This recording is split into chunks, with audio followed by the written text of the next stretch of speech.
ജയചന്ദ്രനെ ജയിലിൽ നിന്ന് ഇറക്കാനും വിമലയുടെ വിവാഹം നടത്താനും ഏതു പാതകത്തിനും മനസ്സുകൊണ്ട് തയ്യാറായ അവസ്ഥയിലായിരുന്നു വിസ്മയ. അങ്ങനെയാണ് വിസ്മയ അത് സമ്മതിച്ച് കരാർ ഒപ്പിട്ട് കാശ് വാങ്ങിയത്.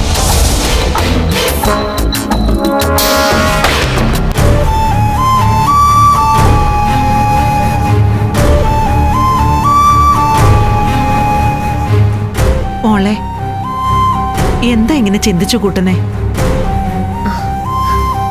നിനക്ക് നേരത്തും കാലത്തും ഉറങ്ങിക്കൂടെ? അതിന് ഉറക്കം വരണ്ടേ മുത്തശ്ശി? വന്നില്ലെങ്കിൽ വരുത്തണം. വയറ്റിലും മറ്റൊരു ജീവൻ തുടിക്കുമ്പോ നല്ല മനസ്സോടെ ഉറങ്ങിയേ പറ്റൂ. പിന്നെ വിനയന്റെ കാര്യത്തിൽ നല്ല മാറ്റം ഉണ്ടല്ലോ. ഇനിയെങ്കിലും നിന്റെ വയറ്റിലുള്ള കുഞ്ഞിന്റെ കാര്യം ഓർത്തെങ്കിലും നീ നന്നായിട്ട് ഉറങ്ങണം. 7-8 മണിക്കൂറെങ്കിലും ശാന്തമായിട്ട് ഉറങ്ങുന്നത് കുഞ്ഞിന്റെ ആരോഗ്യത്തിന് നല്ലതാ.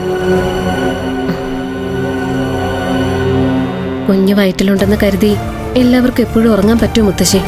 മറ്റുള്ളവർക്കില്ലാത്ത ഉറക്കം എനിക്കെങ്ങനെ കിട്ടാനാ? അതും ശരിയാ. എല്ലാത്തിനും കാവൽക്കാരൻ മനസ്സല്ലേ. പിന്നെ മോളെ, ഒരു കാര്യം കൂടി നിന്നെ ഓർമ്മപ്പെടുത്താനാ ഞങ്ങള് വന്നത്.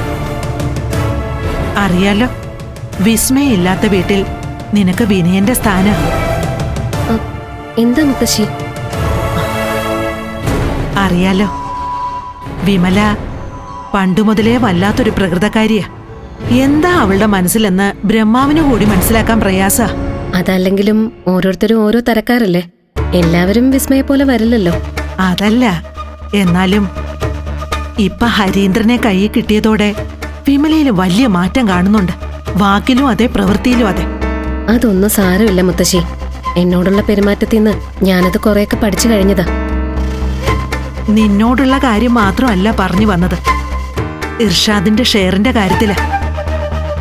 അത് അവള് ഹരീന്ദ്രനെ കൊണ്ട് ഇടപാട് തീർത്ത് എഴുതി വാങ്ങാൻ തീരുമാനിച്ചതറിയാലോ. അത് നല്ലതല്ലേ മുത്തശ്ശി? ഇർഷാദൊക്കെ പുറത്തുള്ള ആളല്ലേ. വിമലയോ ഹരിയേട്ടനോ ആവുമ്പോ ഇവിടെ തന്നെ ഉള്ളതല്ലേ. പിന്നെന്താ പ്രശ്നം? അതാ പറഞ്ഞു വരുന്നത്. ചില കാര്യത്തിൽ പുറത്തുള്ളവരെക്കാൾ ശല്യം സ്വന്തക്കാരാ. ഒരു കാരണവശാലും നീ അവൾക്കൊന്നും ഒപ്പിട്ട് കൊടുക്കരുത്. അതാപത്തിലേ അവസാനിക്കും. അവളുടെ ഉള്ളിൽ എന്താണെന്ന് നെല്ലും പതിരും തിരിഞ്ഞു വരട്ടെ. എന്നിട്ട് മതി ഒപ്പിട്ട് കൊടുക്കല്. അതുവരെ വിസ്മയുടെയും വിനയന്റെയും പേര് പറഞ്ഞ് നീ ഒഴിഞ്ഞു മാറണം. മനസ്സിലായോ നിനക്ക്? ഞാൻ ശ്രദ്ധിച്ചോളാം. ഈ ചുവരിനിടയിലൊക്കെ അവളുടെ കണ്ണുണ്ടാവും. അത്രയ്ക്കും ഇടിക്കുക അവള്. ഞങ്ങളായിട്ട് തടസ്സം നിന്നതാണെന്നൊന്നും അവൾ അറിയണ്ട കേട്ടോ. ശരി മുത്തശ്ശി. എന്നാ പിന്നെ മോള് സൗകര്യം പോലെ കിടന്നു. ഞങ്ങൾ പോയി ഉറങ്ങട്ടെ. ശരി. വാ.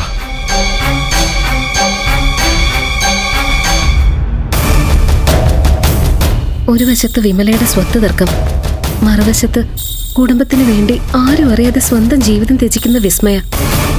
എന്റെ ദൈവമേ, ഇതിന്റെ ഇടയിൽ ഞാൻ എന്ത് ചെയ്യും?